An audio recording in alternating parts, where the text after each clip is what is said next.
नमस्कार बच्चों, स्वागत है आपका हमारे YouTube चैनल में। तो आप सभी बच्चे चाहते थे कि मैं क्लास 6 का ज्योग्राफी भी स्टार्ट करूं, तो ठीक है, मैंने आप लोग के लिए क्लास 6 का ज्योग्राफी भी स्टार्ट कर दिया है। ओके, अभी हम यहाँ पर लेसन नंबर 1 पढ़ने वाले हैं, जिसका नाम क्या है बच्चों? The earth and the gratitude. Okay, यहाँ पर हमको अर्थ के बारे में पढ़ना है। अर्थ तो आप सभी लोगों को पता होगा, अर्थ क्या होता है, जिस पे हम लोग रहते हैं, यही अर्थ है, राइट। और ग्रेटिट्यूड अगर आप नहीं जानते होंगे तो ये चैप्टर पढ़ने के बाद आप जान जाओगे। ओके, तो चलो अब इस लेसन को स्टार्ट करते हैं। तो यहाँ पर देखो, सबसे स्टार्टिंग में एक मैप दिया गया है। क्या आप मैप को देख पा रहे हैं? देखिए ये मैप, राइट। अब इस मैप को आप थोड़ा क्या करो, ऑब्जर्व करो। ओके, चलो देखते हैं इसमें क्या क्या दिया है। देखो, नॉर्थ अमेरिका ये आर्कटिक ओशियन है, यहाँ पे एरिंके है, ये क्या है, south America, this is a Asia, right. और ये कौन सी सिटी है? आगरा, जहाँ पर ताजमहल लोकेटेड है। फिर यहाँ पर है ग्राहम, जो कहाँ पर है? सेंट पीटर्सबर्ग में है। और एरिंके कहाँ पर है? तो एरिंके है लीमा में। कात्या कहाँ पर है? तो कात्या है क्या लिखा है, एक मिनट, किम्बरले में। Okay, and Meenakshi port Blair, Michiko Tokyo. दिखाई दे रहा है आपको? हर एक बच्चे का नाम और वहाँ पे सिटी का नाम लिखा हुआ है ना, आप देख सकते हो। ओके, तो ये तो आपने देख लिया। अब अगर मैं ग्राहम से एक सवाल पूछूं कि ग्राहम मुझे बताओ कि ताजमहल कहाँ पर लोकेटेड है, तो ग्राहम क्या बोलेगा? वो अपने डायरेक्शन के हिसाब से मुझे आंसर देगा कि मेरे लेफ्ट में है, राइट में है, या फिर मेरे नीचे है, ऊपर है, ऐसे करके वो मुझे आंसर देगा, राइट। और यही सवाल अगर मैं मिचिको से पूछूं तो मिचिको मुझे क्या आंसर देगी? वो बताएगी कि ताजमहल मेरे कौन से साइड में है? राइट साइड में है ना, वो ऐसे करके मुझे बताएगी। और अगर मैं यही सवाल इस नतालिया से पूछूं, नतालिया बताओ ताजमहल कहाँ पर लोकेटेड है, तो ये बोलेगी मेरे लेफ्ट साइड में लोकेटेड है, राइट। सबके आंसर्स अलग अलग है ना, सब लोग मुझे अलग अलग आंसर देंगे। अगर मैं कात्या से यही सवाल पूछूं तो इसके भी जवाब अलग होंगे, मीनाक्षी से पूछूं तो इसका भी जवाब अलग होगा, है कि नहीं। अगर मैं एरिंके से पूछती हूँ तो इसका भी जवाब अलग होगा। तो ये जो सभी बच्चे हैं ना, ये अपने डायरेक्शन के अकॉर्डिंग क्या बता रहे हैं? उस ताजमहल का लोकेशन बता रहे हैं, ठीक है। तो सभी के लिए अलग अलग, तो वो राइट कैसे हो सकता है? बिल्कुल भी नहीं। दिस इज ऑन मतलब ये जो है ना, ये जो लोग ने आंसर दिया, ये राइट आंसर नहीं होगा, ठीक है। ऐसे हम किसी भी प्लेस के, कोई भी प्लेस है, ठीक है, तो उसके लोकेशन को डिसाइड नहीं कर सकते। अपने अकॉर्डिंग हम लोकेशन नहीं डिसाइड कर सकते। इसके लिए प्रॉपर एक सिस्टम होता है, क्योंकि ताजमहल तो एक ही जगह पे था, तो सभी के लिए अलग अलग जगह पे वो कैसे हो सकता है? किसी के लेफ्ट में, किसी के राइट में, कैसे हो सकता है? ताजमहल तो उसी प्लेस पे, वो वहाँ से नहीं हिल रहा है। समझ में आ रहा है आपको? तो ये तो राइट वे नहीं है। तो इसके लिए एक सिस्टम डेवलप किया गया है, जिसके बारे में हम यहाँ पर आगे पढ़ने वाले हैं। समझ में आया आपको कि एक्चुअल में आप इस चैप्टर के अंदर क्या पढ़ने वाले हो? ओके, तो चलो अभी देखते हैं। और वो जो सिस्टम है ना, उससे हमें मतलब कोई भी प्लेस है, ठीक है, तो उसका एक लोकेशन पता चलता है, और वो सभी के लिए सेम होता है। ऐसा नहीं कि हमारे लिए अलग होगा, आपके लिए अलग होगा, ऐसा नहीं। वो सभी के लिए क्या होता है? सेम होता है, जो अभी हम यहाँ पर आगे डिस्कस करने वाले हैं। ओके, तो चलो स्टार्ट करते हैं। देखिए यहाँ पर एक्सप्लेनेशन में क्या दिया गया है, लेकिन उससे भी पहले यहाँ पर एक फिगर दिया गया है, राइट। अर्थ के साइज को यहाँ पर बताया गया है। देखो ये आपका क्या है, एक मिनट में आपको दिखाती हूँ। देखो, पेन की हेल्प से मैं आपको बताने की कोशिश करूँगी। ये आपका क्या है? East west, okay, and this is the north south diameter, है ना। कोई सर्कल होता है, ये रहा सर्कल, ओके। अभी डायमीटर, तो ये एक डायमीटर हो जाएगा, राइट, ये एक डायमीटर हो जाएगा, होगा कि नहीं? तो ये क्या है? ईस्ट वेस्ट डायमीटर, और ये क्या है आपका? North south diameter. समझ में आया? अब यहाँ पे देखो क्या लिखा गया है। देखो यहाँ पे ये जो डायमीटर है, देखो यहाँ पे इसका लेंथ लिखा गया 12,756 किलोमीटर्स, फिर इसका लेंथ लिखा गया 12,714 किलोमीटर्स। तो इससे आपको अर्थ के साइज के बारे में थोड़ा सा आइडिया लग रहा होगा, है ना, कि अर्थ जो है वो कितना बड़ा है। देखो एक्सप्लेनेशन में भी यही दिया है कि this will give you some idea about the size of the earth, right. Oceanic waters, uneven nature of the land, forest, innumerable islands of different size and buildings make it impossible to actually draw such lines on the earth. अभी बच्चों देखो, हमारा अर्थ तो एकदम ऐसा तो है नहीं, ऐसा है क्या सेम, मतलब ऐसा ही देखने में तो ऐसा है, बट यहाँ पे क्या है, ओशियंस है, राइट, फिर माउंटेन्स वगैरह है। तो क्या हम एक्चुअली में अर्थ के ऊपर ऐसे जो हमने यहाँ पे लाइंस ड्रॉ की है कर सकते हैं क्या? नहीं कर सकते। तो इसके लिए मतलब रिसर्च की गई, ठीक है, बिल्डिंग्स हैं, आइसलैंड्स है, तो कैसे ड्रॉ कर सकते हैं? अर्थ के ऊपर थोड़े ना एक्चुअल में ड्रॉ कर सकते हैं। तो इसके लिए पूरा अच्छे से जोग्राफर्स जो थे उन्होंने रिसर्च किया और फिर अर्थ का ही एक छोटा सा मॉडल बनाया जिसको हम ग्लोब के नाम से जानते हैं। और ग्लोब आपने देखा होगा, आपके जो प्रिंसिपल का ऑफिस होगा, ठीक है, प्रिंसिपल के ऑफिस में ज़्यादातर के रहता है, लेकिन आपके टीचर्स भी आपको दिखाते होंगे जब पढ़ाने के लिए, मतलब जब ज्योग्राफी पढ़ाना स्टार्ट करते होंगे, ठीक है, तो जब भी ग्लोब की बात आती होगी तो वो आपको ग्लोब दिखाते होंगे। अगर नहीं दिखाते होंगे तो भी आप नेट पे सर्च करोगे ग्लोब तो आपको देखने के लिए मिल जाएगा, ठीक है। अर्थ का छोटा मॉडल, ओके। तो इसको क्यों डेवलप किया गया? क्योंकि देखो अर्थ के ऊपर हम ऐसे करके लाइंस तो बना नहीं सकते, राइट। तो इसलिए ग्लोब को क्या किया गया, मतलब डेवलप किया गया। किसने किया? जोग्राफर्स ने पूरा अच्छे से रिसर्च किया, ओके, एंड देन वो लोगों ने ग्लोब को क्या किया? डेवलप किया। This can be use to determine location on the earth. और इसका यूज हम कर सकते हैं किसके लिए? To determine the location on the earth, मतलब अर्थ के ऊपर कोई भी प्लेस है उसके लोकेशन को डिटरमाइन करने के लिए किसका यूज कर सकते हैं बच्चों? ग्लोब का, okay. One can actually draw horizontal and vertical lines on a globe, though not on the earth. Thus, they are imaginary lines on the earth. अभी देखो बच्चों, समझना इसको। देखो हम एक्चुअल में क्या अर्थ के ऊपर वर्टिकल और हॉरिजॉन्टल लाइंस बना सकते हैं क्या? नहीं ड्रॉ कर सकते, राइट। तो हम क्या करते हैं? ग्लोब के ऊपर ही वो लाइंस को बनाते हैं, ठीक है। ये क्या होती है? इमेजिनरी लाइंस होती है। एक्चुअल में तो वो अर्थ के ऊपर नहीं है, एक्चुअल में अर्थ के ऊपर नहीं है, ये इमेजिनरी लाइंस होती हैं, ठीक है। एक वर्टिकल होता है, एक हॉरिजॉन्टल होता है। अभी आगे उसके बारे में आप पढ़ोगे, लॉन्गिट्यूड और लैटिट्यूड, ठीक है। तो इनके बारे में अभी आप आगे पढ़ोगे धीरे धीरे, जैसे जैसे करके आप आगे जाते जाओगे ना, वैसे एक एक स्टेप आप पढ़ते जाओगे, ओके। क्योंकि एक ही जगह पे पूरा नॉलेज थोड़े ना आपको मिलेगा, आपको थोड़ी मेहनत करनी पड़ेगी, आगे तक पढ़ना पड़ेगा, ओके। तो क्या बताया मैंने आपको, यहाँ पे आप शॉर्ट में समझ लो। देखो बच्चों, यहाँ पे जो आपने फिगर देखा, इससे आपको ग्लोब हमारे अर्थ जो है, ठीक है, इसके साइज़ के बारे में आपको कुछ आइडिया लगा, राइट। आपको लगा कि जो हमारा अर्थ है वो कितना बड़ा है। अब अर्थ के ऊपर क्या है कि आइसलैंड्स है, फिर ओशियंस है, तो उसके ऊपर एक्चुअल में लाइंस तो हम ड्रॉ नहीं कर सकते। इसके लिए जोग्राफर्स ने क्या किया? ग्लोब को डेवलप किया, ओके। तो ग्लोब के ऊपर vertical lines and horizontal lines होती हैं, जिनकी हेल्प से क्या किया जाता है? किसी भी प्लेस के, मतलब कोई एक पर्टिकुलर प्लेस है तो उसके लोकेशन को डिटरमाइन किया जाता है। अंडरस्टूड? बस आपको इसमें इतना ही समझना है, ओके। चलो अब मैं यहाँ पर क्या बात करने वाली हूँ? एंगुलर डिस्टेंस की, ओके। तो एंगुलर डिस्टेंस क्या होता है? तो देखो ये फिगर आपको दिखाई दे रहा है ना, ठीक है।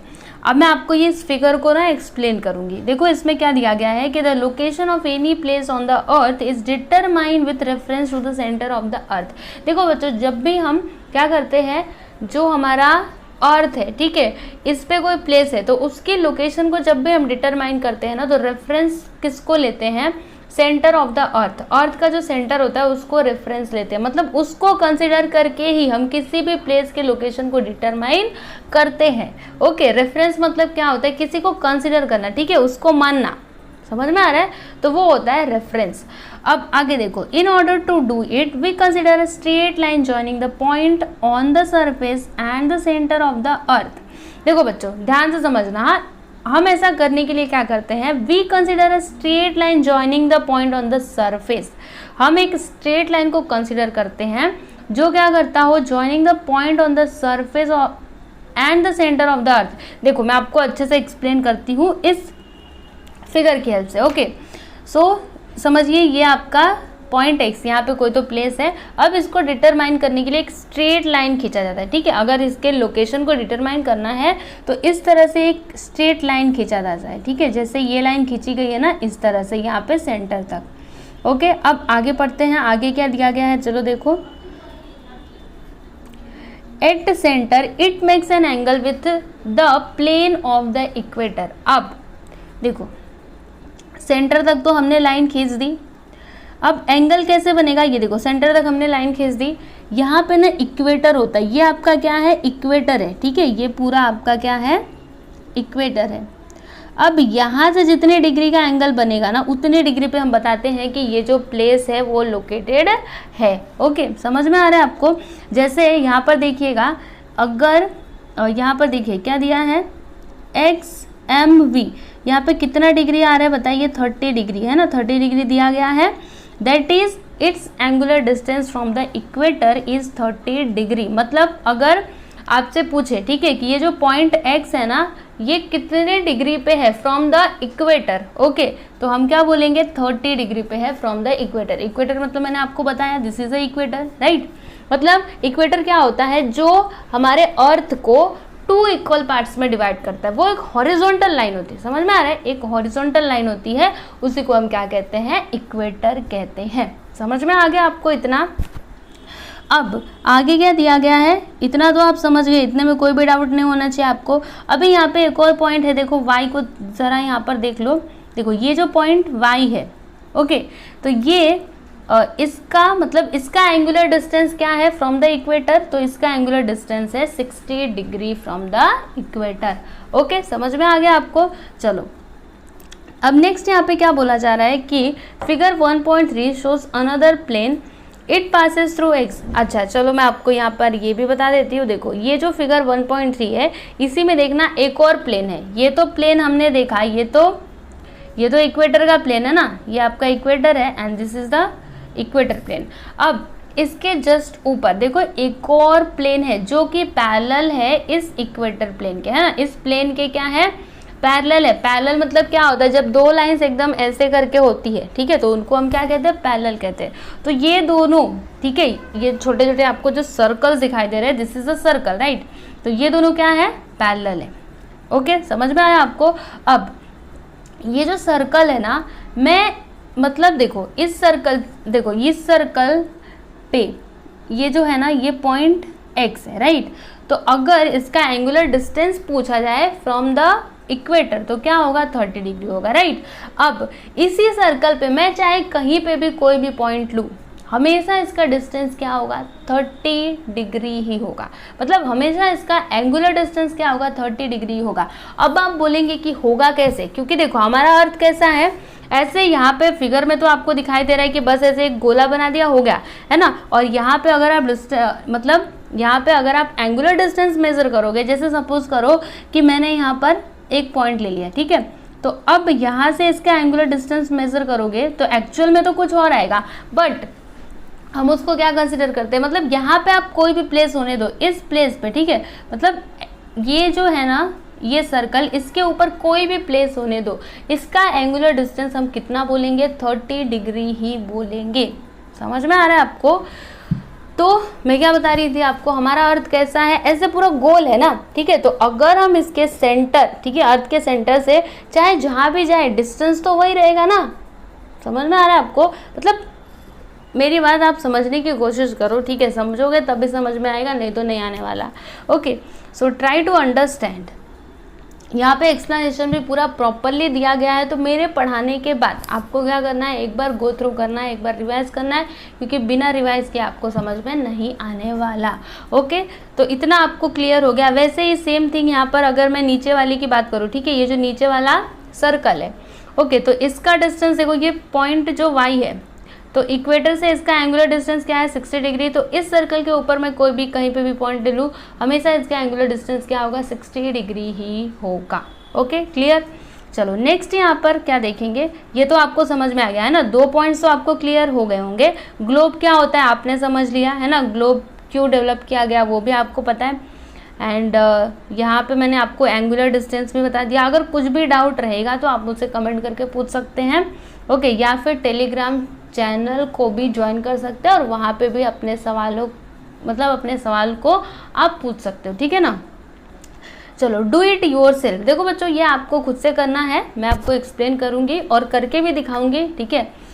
क्या करना है देखो, पढ़ लेते हैं पहले फिर आगे चल के करते हैं। In the upper portion of the circle at the centre x draw angles 20 degree V1 x K1 and V2 x K2 K1 and K2 being the points on the circle. Draw an ellipse joining K1 and K2.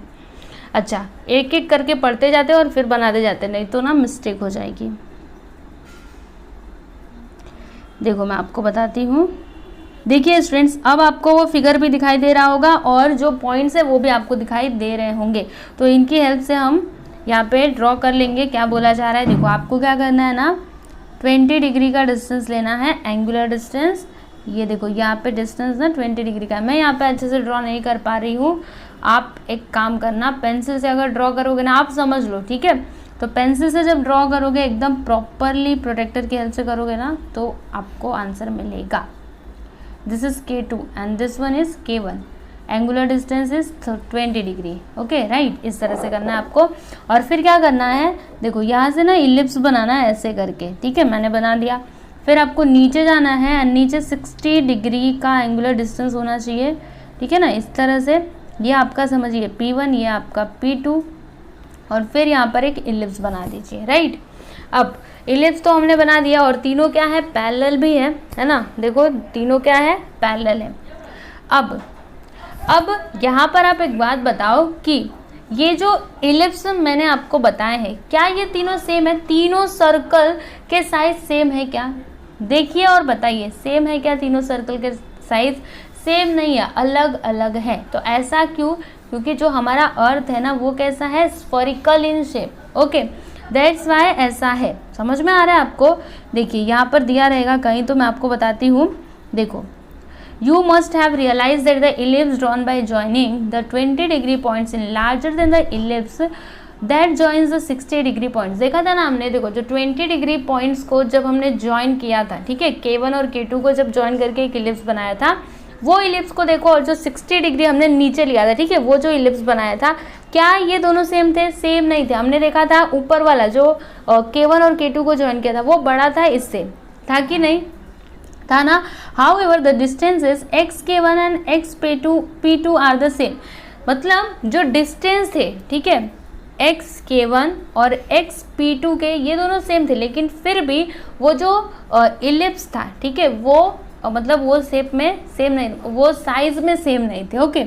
This is because we are dealing with a sphere. क्यों ऐसा? क्योंकि हम deal कर रहे हैं किसके साथ? Sphere के साथ। एक बार फिर से हाँ एक्सप्लेन करती हूँ मैं आपको। देखो जैसे मैंने आपको यहाँ पर सर्कल में K1 बताया था एंड K2 बताया था, राइट, और फिर ऐसे करके इलिप्स बना दिया था। फिर यहाँ पर नीचे मैंने आपको क्या बताया था? P1 बताया था एंड P2 बताया था, राइट। और फिर हमने देखा था कि दोनों जो इलिप्स हैं, इनके साइज सेम नहीं है, राइट। लेकिन अगर मैं बात करूँ इनके डिस्टेंस की, ठीक है, तो यहाँ से यहाँ तक का जो डिस्टेंस है ना, वही यहाँ से यहाँ तक का भी है, और यहाँ से यहाँ तक का भी डिस्टेंस सेम है, यहाँ से यहाँ तक का डिस्टेंस भी सेम है। लेकिन फिर भी इनके जो साइज़ है, इलिप्स के जो साइज़ है, वो डिफरेंट है। क्यों डिफरेंट है? Because we are dealing with a sphere, okay. और क्या है बच्चों? एक स्फीयर है, दैट्स वाई ऐसा होता है, okay. Note that though these lines appear to be ellipse in the diagram on the globe, they are circles, है ना, circles ही थे। The circles thus created at some angular distance from the center of the earth are parallel to one another, hence they are called parallels of latitudes। The values of parallels are angular measures expressed in degrees। अब बच्चों इसको आप समझना। देखो यहाँ पे क्या बोला जा रहा है कि नोट दैट, क्या नोट करोगे? Do these lines appear to be ellipse in the diagram on the globe, they are circle. Circles ही थे ना, जो हम इलिप्स दिखा रहे थे, वो आपको सर्कल जैसा दिखाई दे रहा था कि नहीं, है ना। ऐसे करके इलिप्स होता है, तो आपको सर्कल जैसा दिखाई दे रहा है कि नहीं? बोलो, खुद ही बोलो। फिर आगे देखो, the circle thus created at some angular distance from the centre of the earth are parallel to one another. देखो ये जो सर्कल्स हम क्रिएट कर रहे हैं, ठीक है, ऐसे करके बना रहे एक एंगुलर डिस्टेंस पे, ये सभी क्या हो रही हैं? पैरेलल टू ईच अदर, है ना, सबके सब पैरेलल हैं। फिर आगे क्या बोला जा रहा है कि hence they are called parallels of these latitudes. मतलब इसलिए इनको क्या कहा जाता है बच्चों? Parallels of latitudes, okay. The values of parallels are angular measures expressed in degrees, और जो इनकी वैल्यूज होती है ना वो कैसे मेजर किया जाता है, और मतलब उसको कैसे रिप्रेजेंट किया जाता है, डिग्रीज में। ओके, समझ में आया आपको? मतलब देखो एंगुलर मेजर रहते हैं तो एंगल को हम कैसे मेजर करते हैं, डिग्री में ही करते हैं ना। जैसे हम बोलते हैं कोई आपके पास एंगल है, ठीक है, समझिए राइट एंगल है, तो इसका आप मेजर कैसे बताओगे, बोलोगे 90 डिग्री, डिग्री में ही मेजर करते हो ना। तो इसी तरह से यहाँ पर भी है, the degrees of the parallels are measured from the equator as shown in figure, that's why the equator is considered as 0 degree parallel, it is the largest parallel and also a great circle. The angular distance of the other parallels towards the north and south goes on increasing away from the equator. अब बच्चों आप इसको बड़े ही ध्यान से समझना, ठीक है, आपको समझ आ जाएगा। देखो जो एंगुलर डिस्टेंस होता है ना वो इक्वेटर पे कितना होता है बच्चों, 0 डिग्री होता है, जैसा कि आप इस फिगर में देख सकते हो।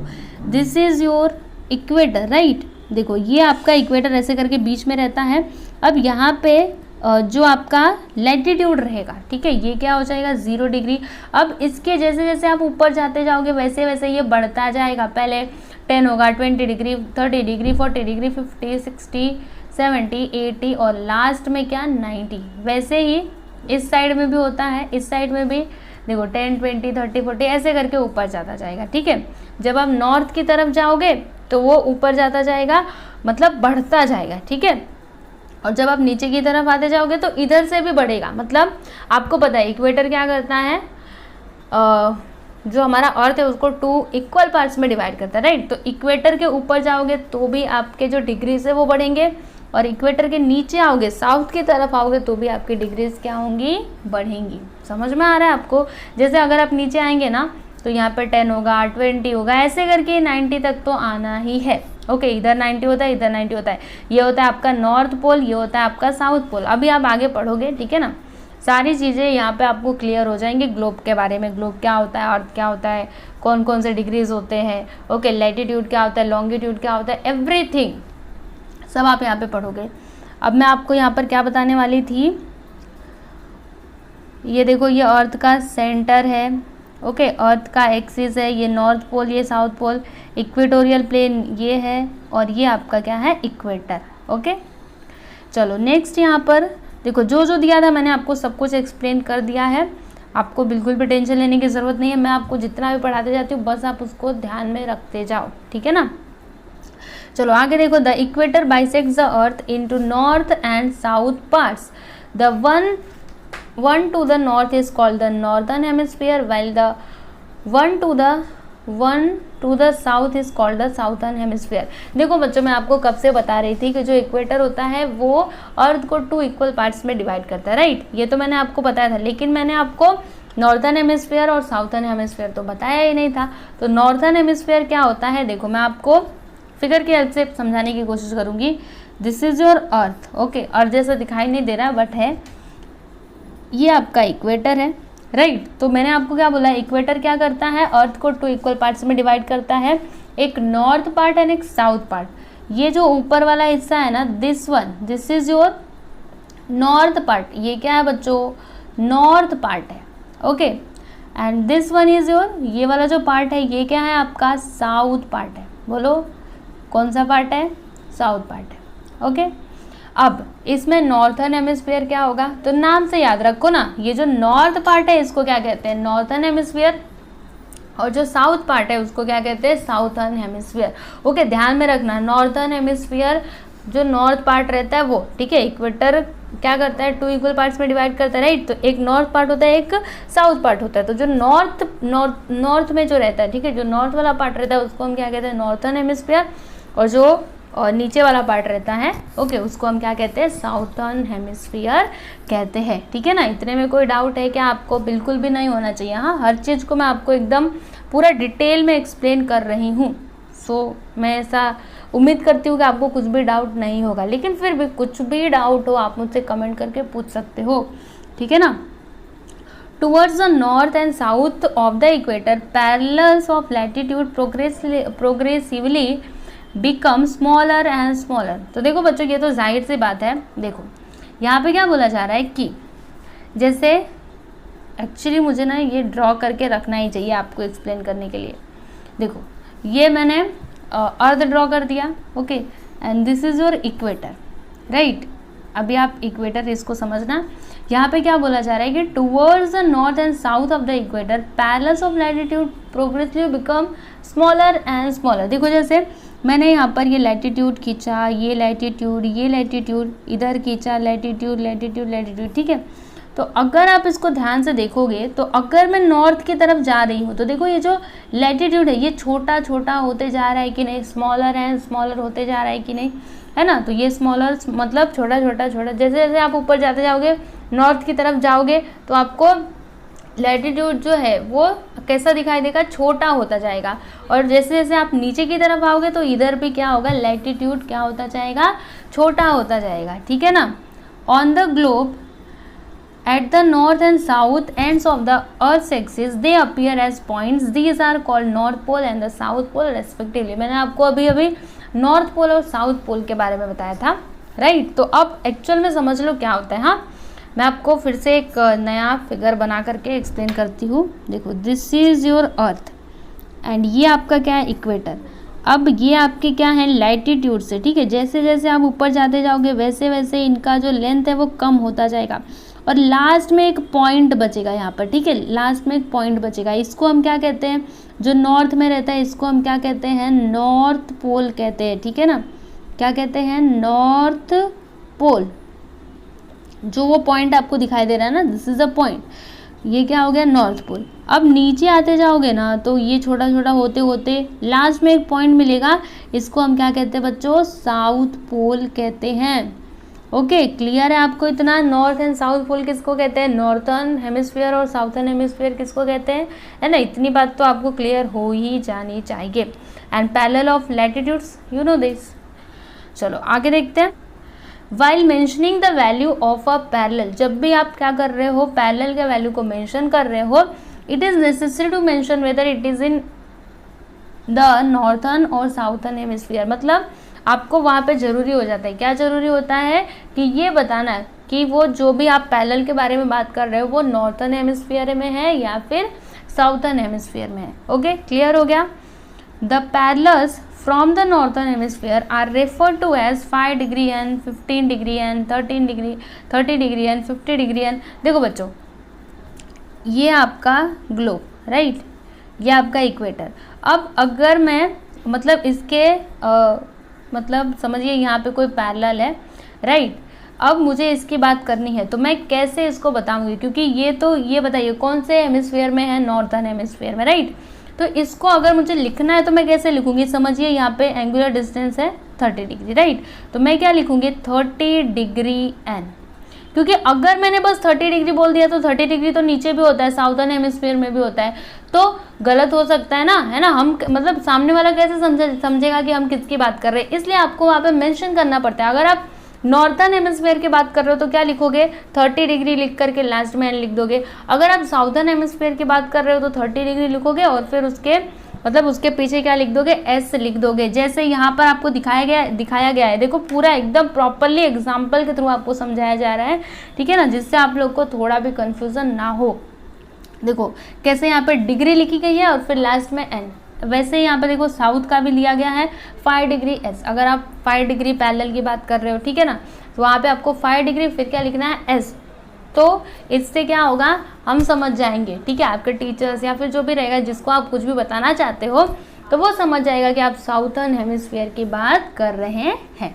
ओके, क्लियर हो गया आपको इतना। चलो नेक्स्ट देखते हैं। नेक्स्ट यहाँ पर क्या दिया गया है कि a line joining all the places located to the north of the equator at an angular distance of 30 degree is 30 degree north parallel. इसको अब मैं आपको एक्सप्लेन करूँगी, ठीक है, अभी रुको। Hence all the places on this parallel will be at the same latitude which is 30 degree n। देखो बच्चों, इस फिगर की हेल्प से मैं आपको समझाने की कोशिश करूँगी। यहाँ पे थोड़ा सा आगे और कुछ दिया, इसको पढ़ लेते हैं।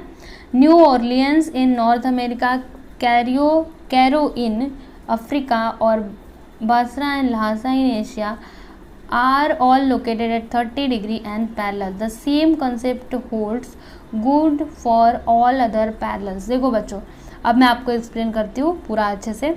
देखो यहाँ पे आपका 30 डिग्री लैटिट्यूड क्या है, 30 डिग्री, ठीक है, 30 डिग्री लैटिट्यूड ये है, ठीक है, समझ में आ रहा है आपको, है ना। यहाँ पे जो है इसको हम बोलेंगे 30 डिग्री का एंगुलर डिस्टेंस है, मतलब 30 डिग्री का ये क्या है आपका पैरेलल है। अब यहाँ मतलब इस 30 डिग्री, जैसे हम एक सर्कल बनाते थे ना, ऐसे करके इलिप्स बनाते थे, तो इस इलिप्स पे आप कोई भी प्लेस रहने दो, उसका जो एंगुलर डिस्टेंस है वो क्या होगा, 30 डिग्री होगा। जैसे कि न्यू ऑरलियंस, ठीक है, न्यू ऑरलियंस कहाँ पर है, इसी पैरेलल पे है, ठीक है, तो यहाँ पे एंगुलर डिस्टेंस क्या होगा, 30 डिग्री होगा, ठीक है। फिर यहाँ पे एक और कैरो, ठीक है, कैरो, ये भी 30 डिग्री मतलब 30 डिग्री पे ही है ना, तो ये भी क्या कहलाएगा, मतलब इसका एंगुलर डिस्टेंस क्या होगा, 30 डिग्री एन होगा, क्या होगा, 30 डिग्री एन, क्योंकि ये नॉर्थर्न हेमिस्फीयर में है, ठीक है, इसको नहीं भूलिएगा, इसको आप याद रखिएगा, ठीक है ना।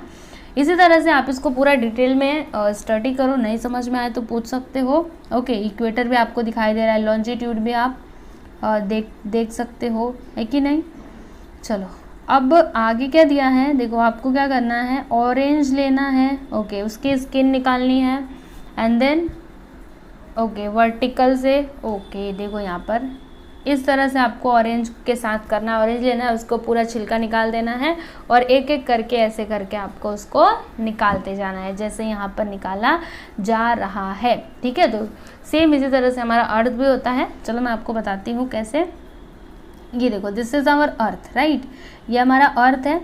अब यहाँ पर थोड़ा सा आप ध्यान देना, देखो क्या दिया गया है कि angle ABC, angle DEF, angle GHI have the same measures 50 degree. देखो बच्चों, ये जो एंगल्स यहाँ पर दिए गए हैं ABC, DEF, GHI, राइट, तो यहाँ पे जो एंगल्स बन रहे हैं ना 50 डिग्री के बन रहे हैं, एवरी प्लेसेस 50 डिग्री के ही एंगल्स बन रहे हैं, सबका मेजर क्या है, हर एक एंगल का मेजर क्या है, 50 डिग्री है, राइट, इतना क्लियर है। अब आगे देखो, however the distances between A and C, D and F and G and I are different when measured on the earth's surface. That is because the earth is spherical in shape. देखो बच्चों, मैंने आपको क्या बोला कि यहाँ पे जो एंगल्स बन रहे हैं वो 50 डिग्री के बन रहे हैं, एवरी प्लेसेस पे 50 डिग्री के ही एंगल बन रहे हैं, लेकिन यहाँ पे जो डिस्टेंस है ना, जैसे कि A और C के बीच का डिस्टेंस देखो, D और F के बीच का डिस्टेंस देखो, और G और I के बीच का डिस्टेंस देखो, ये क्या है, अलग अलग है, ठीक है। एंगल तो सबका मतलब सबका मेज़र 50 डिग्री है, लेकिन फिर भी ये जो क्या बोलते हैं, हाँ, ये जो डिस्टेंस है ना वो क्या है, अलग अलग है। ऐसा क्यों है, बिकॉज हमारा अर्थ कैसा है, स्फेरिकल इन शेप, समझ में आ रहा है, पूरा सर्कल नहीं है, ठीक है, अगर सर्कुलर रहता तो हम सर्कल कहते हैं, बट ये सर्कल नहीं है, ये कैसा है, स्फेरिकल इन शेप, ठीक है, ऐसे करके। तो इसलिए ऐसा होता है क्योंकि हमारा अर्थ कैसा है और इसका शेप कैसा है, स्फेरिकल। ओके, क्लियर हो गया आपको इतना। ओके, नेक्स्ट यहाँ पर डू इट योर सेल्फ। अब आपको क्या करना है, ओके, अब आपको यहाँ पे ना किसके बारे में पढ़ना है थोड़ा देख लेते हैं। आपको लॉन्जिट्यूड के बारे में पढ़ना है, लॉन्गिट्यूड, ओके, कई लोग लॉन्जिट्यूड भी बोलते हैं बट लॉन्गिट्यूड, ओके बोलिएगा।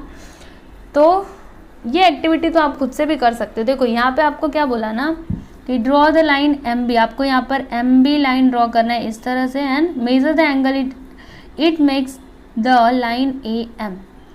ओके, आपको एंगल मेजर करना है and right it near B, फिर B के नियर में लिखना है, फिर note the semi circle that passes through B and joins the, देखो बच्चों यहाँ पे पॉइंट B है, अब एक सेमी सर्कल मतलब क्या होता है, हाफ सर्कल, ठीक है ना। सेमी सर्कल ऐसे करके ज्वाइन करना है जो B को टच करके जाती हो, ठीक है, फिर ऐसे करके आप C को ऐसे ज्वाइन कर सकते हो, फिर ऐसे करके बहुत सारे ऐसे सेमी सर्कल्स ना अर्थ जो रहता है ना हमारा, ठीक है, ग्लोब, उसमें बनाए जाते हैं, ठीक है। तो ये जो लाइंस आपको दिखाई दे रही है ना, ये जो लाइंस है इनको हम क्या कहते हैं स्टूडेंट्स, इनको हम कहते हैं लॉन्गिट्यूड। अभी तक तो हम लैटिट्यूड की बात कर रहे थे जो कैसा होता है, हॉरिजॉन्टल, राइट। अब हम बात करने वाले हैं एक वर्टिकल लाइंस होती है हमारे ग्लोब के ऊपर, राइट, जिसकी हेल्प से ना लोकेशन को डिटरमाइन किया जाता है। लोकेशन को हम कैसे डिटरमाइन करते हैं, with the help of latitude and longitude. ठीक है, तो लैटिट्यूड तो आपने ऊपर पढ़ लिया, बट अभी तक आपने लॉन्गिट्यूड नहीं पढ़ा है ना। तो लॉन्गिट्यूड क्या होता है, जो सीधी, एक मिनट देखो, ये जो सीधी सीधी रेखा आ गई, ठीक है, ये जो सीधी सीधी लाइंस हो गई, इनको ही हम क्या बोलेंगे, लॉन्गिट्यूड। ओके, अभी इसको पूरा डिटेल में डिस्कस करेंगे आगे इस एक्सप्लेनेशन में। ओके स्टूडेंट्स, ये चैप्टर एक्चुअली में दिस इज़ वेरी इजी, अगर आप ध्यान देकर पढ़ोगे ना आपको बहुत ही इंटरेस्टिंग लगेगा। ओके, चलो स्टार्ट करते हैं। Realise that the lines drawn from points A B and C make angles at M the centre of the earth on the plane of the equator. Through these points we can draw semi circles joining both the poles starting with point A. We can draw similar semicircles through points placed at each degree. These semicircles are known as meridians of longitude. Okay students, जैसे हमने ऊपर देखा था, ठीक है, इस तरह से आपका क्या था, सर्कल था, और वहाँ पे हम ऐसे करके सेमी सर्कल्स बना रहे थे ना, इस तरह से सेमी सर्कल्स बना रहे थे, राइट, समझ में आ रहा है आपको, इस तरह से सेमी सर्कल्स बना रहे थे। तो इसको हम क्या कहते हैं बच्चों, इसको हम कहते हैं मेरिडियंस ऑफ लॉन्गिट्यूड्स कहते हैं। क्या कहते हैं, मेरिडियंस ऑफ लॉन्गिट्यूड, जो मैंने आपको ऊपर बताया भी था, राइट। अब इसमें से एक जो मेरिडियन होता है ना, जिसको कंसिडर किया जाता है 0 डिग्री, वही क्या होता है, प्राइम मेरिडियन, उसको क्या कहते हैं, प्राइम मेरिडियन। ठीक है, और इस प्राइम मेरिडियन से क्या किया जाता है, जो और भी दूसरे मेरिडियंस होते हैं ना, उनका जो डिस्टेंस होता है, ठीक है, मतलब उनका जो डिग्री होता है, उनको मेज़र किया जाता है। जैसे हमने देखा था कि जो आपके लैटिट्यूड्स थे उनको डिग्री में मेज़र हम कैसे करते थे, एक इक्वेटर होता था, उसके ऊपर जाएंगे तो डिग्रीज क्या होती जाती थी, बढ़ती जाती थी, राइट। वैसे ही ये जो प्राइम मेरिडियन होता है ना, ये 0 होता है। ठीक है, अभी इसके इधर जाएगा तो यहाँ से एंगल बढ़ेगा, फिर इधर आएगा तो एंगल बढ़ेगा। क्लियर है आपको इतना। अब ये जो कहाँ गया आगे, देखो, you have done this in this activity, right. The 0 degree and 180 degree meridians lie opposite on the globe forming a circle. देखो बच्चों, 0 डिग्री मेरिडियन से लेकर के 180 डिग्री मेरिडियंस तक सब भी कैसे आते हैं, एक दूसरे के सामने ही आते हैं ना, है ना। जैसे ऐसे मैंने ड्रॉ किया, फिर ऐसे करके एक दूसरे के सामने ही आते हैं। This circle divides the earth in the eastern and western hemisphere, all meridians are equal in size. देखो बच्चों, यहाँ पे मोस्ट इंपॉर्टेंट थिंग, जैसे हमने देखा था कि जो लैटिट्यूड्स होते हैं वो जैसे जैसे आप ऊपर जाते जाएंगे वो छोटा छोटा छोटा होता जाएगा, लेकिन जो आपके लॉन्गिट्यूड होते हैं ना, उनके साथ ऐसा नहीं होता है। ठीक है, जो मेरिडियंस होते हैं इनके साथ ऐसा नहीं होता है, ये ना हर जगह सेम ही रहते हैं।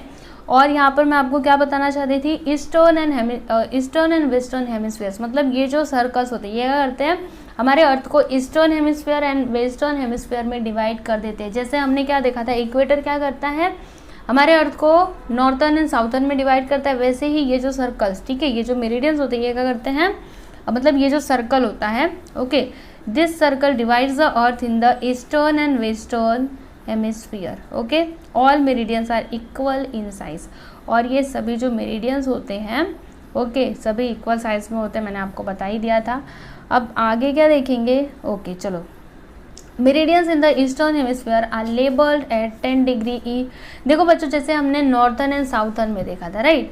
अगर हमको 5 डिग्री नॉर्थर्न हेमिस्फीयर में बताना है तो मैं क्या लिखूंगी, 5 डिग्री एन लिखूंगी। अगर साउथ बताना है तो क्या लिखूंगी, 5 डिग्री एस लिखूंगी। वैसे ही अगर आपको ईस्टर्न या फिर वेस्टर्न हेमिस्फीयर बताना है तो आप डिग्री लिखने के बाद अगर आपको ईस्टर्न बताना है तो ई लिखोगे, अगर आपको वेस्टर्न बताना है तो डब्ल्यू लिखोगे। क्लियर है इतना आपको, है ना। ये भी लैटिट्यूड के जैसा ही होता है, सब कुछ तो सेम होता है, बस उसका जो साइज़ है वो कम होता जाता है और इसका हर जगह सेम रहता है, ये चेंज नहीं होता है। Though the earth in huge in size, we can tell the exact location of places on the earth using latitude and longitude। देखो बच्चों, हमारा जो अर्थ है ये इसका साइज बहुत बड़ा है, राइट। तो किसी भी प्लेस का जो लोकेशन है ना, हम किसके हेल्प से डिटरमाइन करते हैं बच्चों, तो लॉन्गिट्यूड और लैटिट्यूड की हेल्प से। ओके, क्लियर है आपको इतना। Note that the distance between two adjacent parallels is the same everywhere, but the distance between two adjacent meridians is not the same everywhere। देखो बच्चों, हमने क्या देखा था कि जो पैरेलल्स होते हैं लैटिट्यूड, ठीक है, इनका जो डिस्टेंस होता है, ओके, ये हर जगह क्या होता है, सेम होता है। देखो यहाँ पर ये दिया है ना, note that the distance between two adjacent parallel is the same everywhere. But meridians में ऐसा नहीं होता है, हर जगह वो सेम नहीं होता है। इनका जो डिस्टेंस होता है एडजेसेंट अगर मेरिडियंस है ओके तो इनका डिस्टेंस सेम नहीं होता है। We can see this even on the segment of an orange, ये आप ऑरेंज में देख सकते हो, ठीक है। ऑरेंज को इस तरह से निकाला था ना, तो आपने देखा था मतलब वो हर जगह पे मैं आपको कैसे एक्सप्लेन करूँ, आप ऑरेंज को ऐसे जो यहाँ पे एक्टिविटी दी गई है ना उसको करके देखना, आपको समझ आ जाएगा, ठीक है। The distance between the meridians is the maximum on the equator and goes on reducing towards the poles.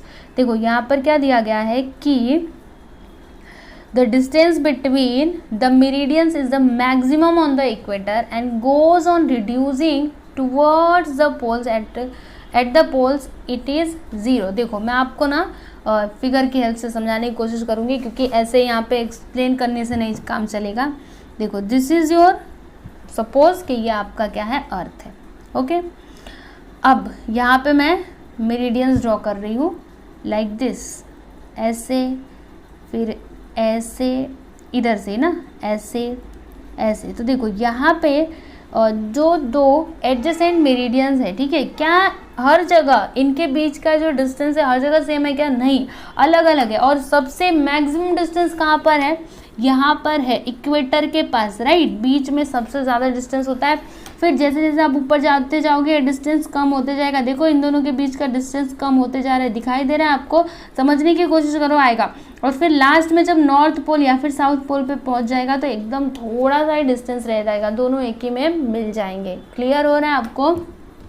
तो ऐसे ही वो ऑरेंज वाला जो मैंने आपको बताया था ना, ऑरेंज में भी तो ऐसा ही होता है ना, ऑरेंज इस तरह से होता है। फिर आप देखोगे एक पार्ट को निकाल करके देखना, ठीक है, आप उसको ऑब्जर्व करना। आपको ये वाला टॉपिक अगर नहीं आया रहेगा समझ में तो समझ में आ जाएगा, ठीक है। वैसे तो मैंने पूरी कोशिश की कि मैं आपको पूरा एकदम अच्छे से एक्सप्लेन कर सकूं, लेकिन फिर भी अगर आपको नहीं समझा रहेगा तो आप ट्राई करो समझने का।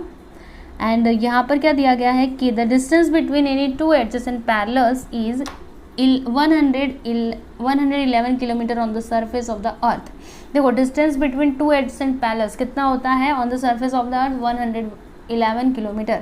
The distance between two adjacent meridians is also 100 kilometre on the equator. और इक्वेटर की बात की जा रही है, हाँ, यहाँ पे मेरिडियंस जो होते हैं ना वो इक्वेटर के पास 111 किलोमीटर का डिस्टेंस इनके बीच में होता है, दो एडजेसेंट मेरिडियंस के बीच में, okay. To locate the places within the distance of 111 km exactly, we need to divide the unit degree into smaller units.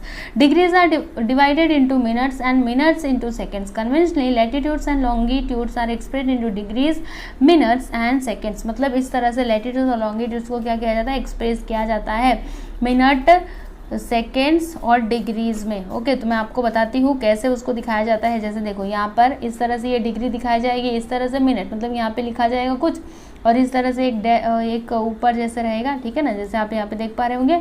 फिर इसको क्या कहते हैं? सेकेंड्स कहते हैं, इसको कहते हैं मिनट्स, इसको कहते हैं डिग्री, ओके। नेक्स्ट यहाँ पर आपको क्या देखना है? In all think a little, इसके बारे में आप पढ़ लीजिएगा, ठीक है ना। अब यहाँ पर क्या है? ओके, ग्रेटिक्यूल क्या होता है बच्चों, है ना? आपको स्टार्टिंग में ही ग्रेटिक्यूल देखने के लिए मिल गया था, तो ग्रेटिक्यूल होता क्या है? तो चलो पढ़ लेते हैं, हमको समझ आ जाएगा। The parallels and meridians on the globe form a net that is called a graticule. देखो बच्चों समझिएगा इसको, parallels and meridians, okay, globe पे क्या फॉर्म करते हैं? एक नेट फॉर्म करते हैं। जैसे कि आपको यहाँ पर दिखाई दे रहा है ना, पैरेलल्स हैं एंड मेरिडियंस है, ओके। तो ये एक नेट बनाते हैं ग्लोब के ऊपर, इसी को क्या कहते हैं बच्चों? ग्रेटिक्यूल कहते हैं। This facilitates determining the location of a place. और ये किस में हेल्प करता है? किसी भी प्लेस के लोकेशन को डिटरमाइन करने में हेल्प करता है, ठीक है। Thus we use latitude and longitude for determining the locations on the अर्थ।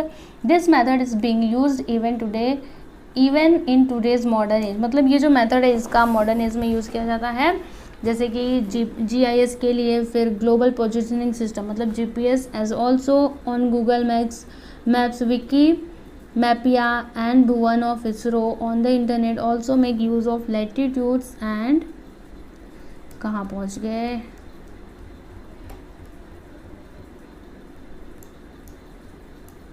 बहुत आगे पहुंच गए थे।